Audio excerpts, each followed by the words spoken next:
More than 24 hours has passed since a terror suspect escaped from a prison. A major manhunt is underway for Daniel Khalife, who was working in the kitchens at the prison at the time. We're joined now by Science and Technology Minister Michelle Donelan. Thank you for joining us. We know that you have things that you want to talk about, but you must understand that there is a prisoner on the loose. It's been reported there was a delay of around an hour between prison officials noticing that Kalife was missing and then contacting the police. What do you know about the hunt? And have you been able to establish why he was even in that prison in the first place? Yeah, so the top priority is, of course, finding this individual. I know a great deal of work and energy is going into that. But there are big questions that we need to get the answers to as to how could this possibly happen in the first place. It is extremely rare for prisoners to escape, and that's why a thorough investigation has already been commissioned by the Justice Secretary, who I've spoken to about this. But, of course, top priority remains finding this individual. Of course, questions are going to be asked about why there and indeed the state of our prisons generally. The government was committed to increasing and creating some 20,000 new prison places by 2025, and that is significantly behind schedule. It seems like it's slipped in terms of that commitment. And I suppose what people are thinking is we're looking at a situation with the concrete in schools, where delivery on that hasn't been done. Now we're facing an escaped prisoner when delivery on prison places hasn't been achieved. It doesn't look good, does it? So I think on this escaped prisoner, as I said, it's extremely rare. If we look back over the last 10 years of this Conservative government, the numbers are not comparable in the least to the amount of prisoners that escaped in Labour. It's something like 4 or 5 times higher under their tenure. This is not an epidemic or anything of that nature. This is an isolated incident. Michelle Donelan, just apologies. Right now, I don't think anybody sitting here is going to be more concerned about whether Labour were able to keep more people in prison or the Conservatives. What people will be concerned about is that a suspected terrorist was able to escape by clinging to the bottom of a truck, having worked in the kitchens at a prison, regardless of what your political leaning and what your background is. The responsibility sits with the current government. I haven't denied that. What I've said is that we have already commissioned an investigation to answer these really important questions.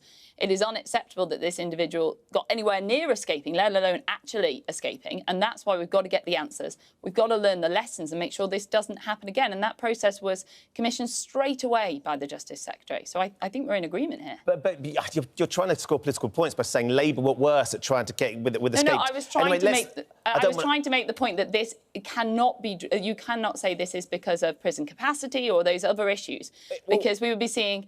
Actually, we've seen one isolated incident here. But we don't want any incidents. The general public who are living around there don't want any incidents. And the reality is, we know the watchdog have said that our prisons are going to be full in 3 years' time.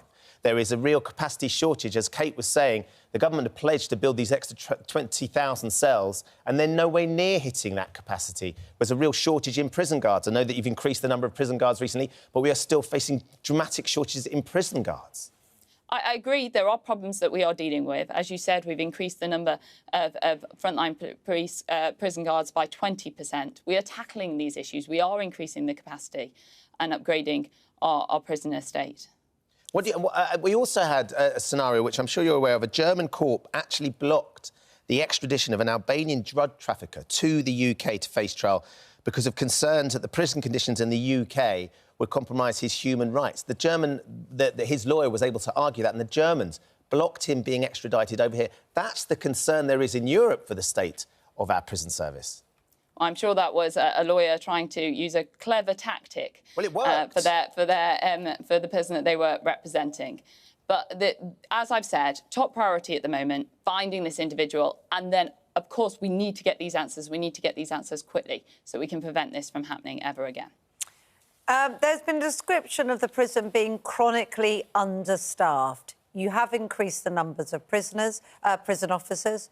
However, I guess what you might say is this is unusual, and you've argued that point, which is a relief to all. But wasn't it a problem waiting to happen when you have such severe understaffing, such huge overcrowding, and you have a situation where the prison system, the cornerstone in many ways of our justice system, is stretched to the point of breaking? I think we can't say why this happened until we've got the results of that investigation. I don't think it's helpful to get into a hypothetical of what was the cause or what allowed this individual to evade the system and manage to escape. That's why we've got to have that thorough investigation. And then, of course, whatever that flags up, those lessons need to be learned, changes need to be made, mitigations need to be put in place so that we don't have this happen again.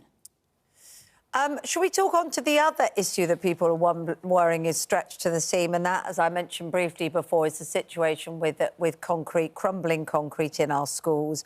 The Prime Minister yesterday, your leader, accused the leader of the Labour Party of not raising this before.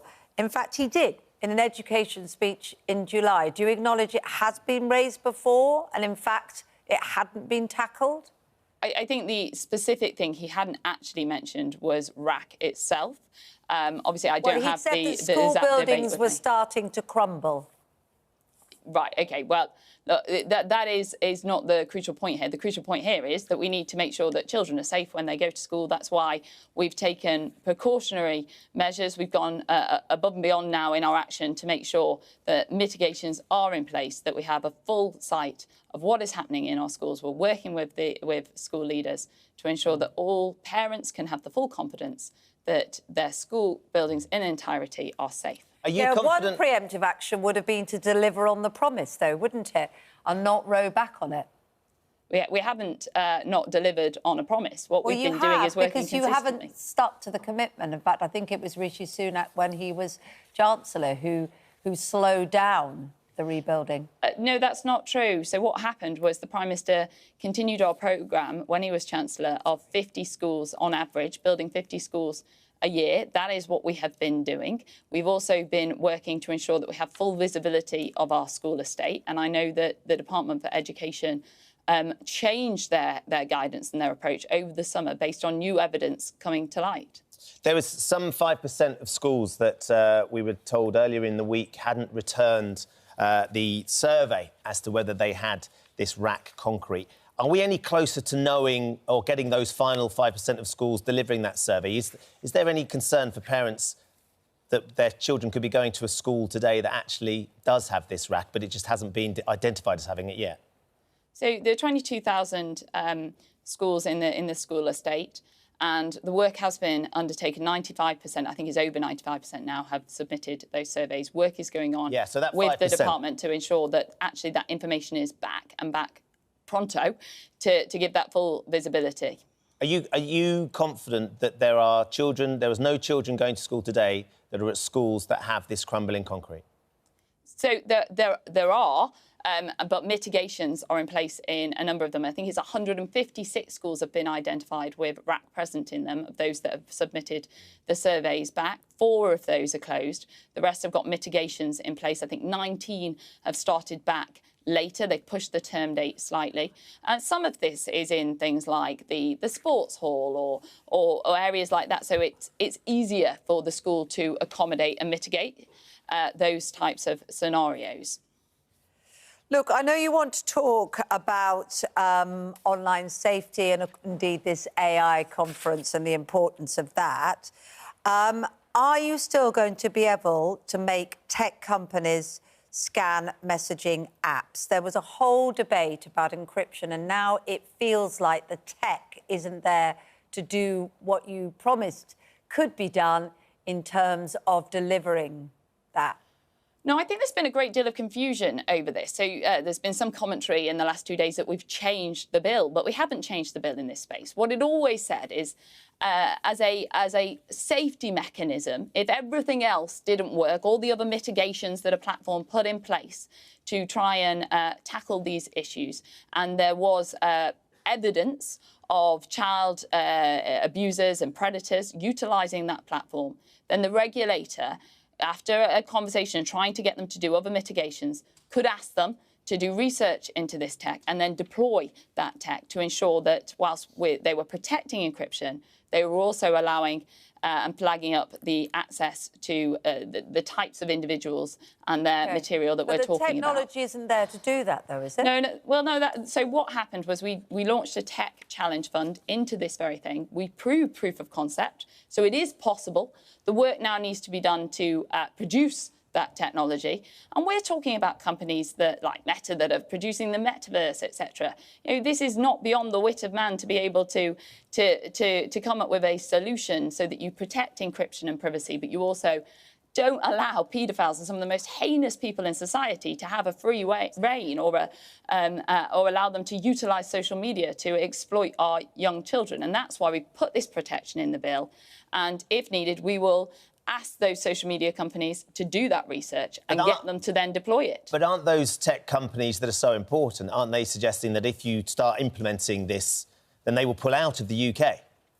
Now, we are not the only country in the world to be concerned about this issue. In fact, when I speak to my counterparts across the globe, they say actually what they're waiting to do is for our bill to be implemented and then they're going to replicate it. So where are these companies going to go?